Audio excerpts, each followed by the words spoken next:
पार्वती स्तोत्रम.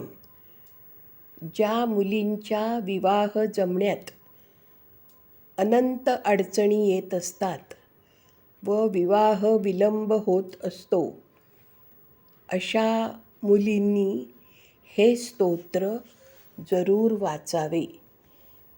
पार्वतीने शंकराला मिळवण्यासाठी हे स्तोत्र वाचलेले होते. ज्या विवाहित स्त्रिया आपल्या पतीचे आयुष्य वाढावे म्हणून हे स्तोत्र वाचतील, त्यांचे सौभाग्य वृद्धी होते. मनोभावे दररोज शंकर पार्वतीच्या फोटोसमोर किंवा शंकराच्या पिंडीसमोर बसून हे स्तोत्र विवाहित स्त्रियांनी एकदा म्हणावे. त्यांच्या सौभाग्यामध्ये वाढ होते, सौभाग्यामध्ये त्यांच्या वृद्धी होत असते. असं हे प्रभावी स्तोत्र आहे.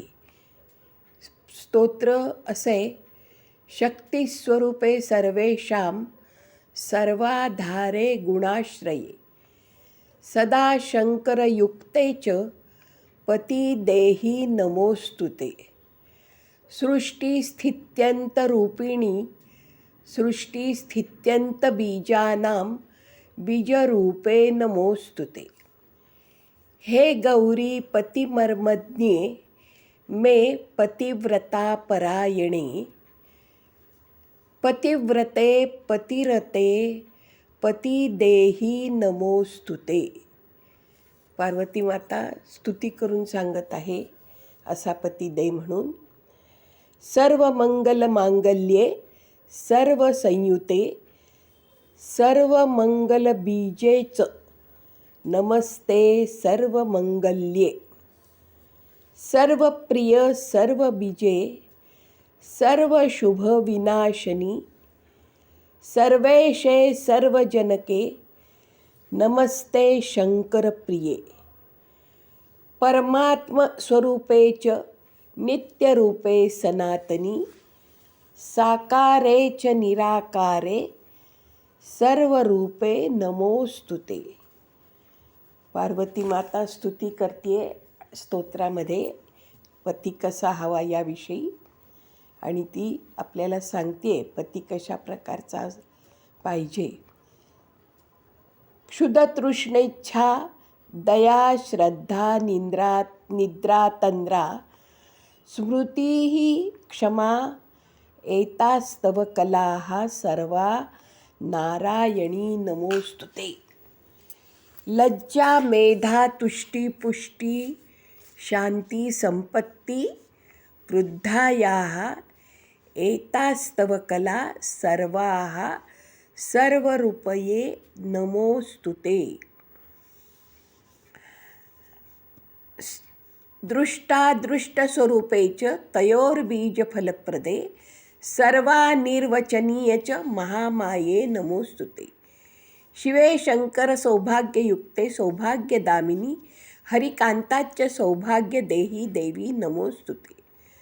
स्तौर्णिनेन या स्तुवाः समाप्ती दिवसे शिवं नमन्ति परमा भक्त्या ता लभन्ति हरिपतिम. पार्वती माता शंकराचं वर्णन करून सांगते. हरिकांताच सौभाग्य शिवे शंकर सौभाग्ययुक्ते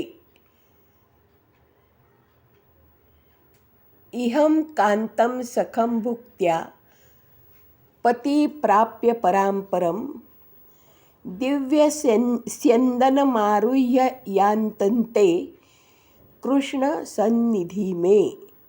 इति श्री ब्रह्मवैवर्ते जानकीकृत पार्वती स्तोत्रम संपूर्णम. असं हे पार्वती स्तोत्र आहे, जे पार्वती नेहमी म्हणून तिने शंकराची आराधना केली व शंकराला पती म्हणून निवडले. तसाच शंकराचा पती सर्वांना लाभावा म्हणून हे स्तोत्र सर्वांनी म्हणावे.